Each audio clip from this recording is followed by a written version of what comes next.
So after you've installed Trust Wallet, tap on the icon to open the app. For this demonstration, I'm going to create a new wallet, so let's tap on that option. You should then have a read of our privacy policy and terms and conditions. Then, confirm that you've read both sections to continue. This next step is vital to your wallet's accessibility and security, so be sure to be extra vigilant at this stage. You'll be asked to confirm that you understand the risks of losing your recovery words. The 12 recovery words, or recovery phrase, you'll be given at this stage allows you to import your wallet onto another device. This is in case you have lost your original device, or simply you'd like to access the same wallet on multiple devices. These words should never be given to anyone else, not even a member of the Trust Wallet team will ask you for them. This is for your own security, but because of this, should you lose your recovery words, Trust Wallet will not be able to help you recover your wallet, so just be careful.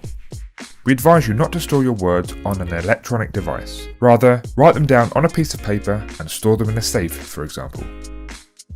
The next step is for you to verify your recovery words. This is just to ensure that you've written them down correctly before proceeding. Once this step is completed, you have officially created your Trust Wallet. You can now start storing your crypto and NFTs, explore the world of DeFi and stake your favourite crypto, connect to the world of dApps, instantly exchange and buy crypto, and check charts and prices, all at your fingertips.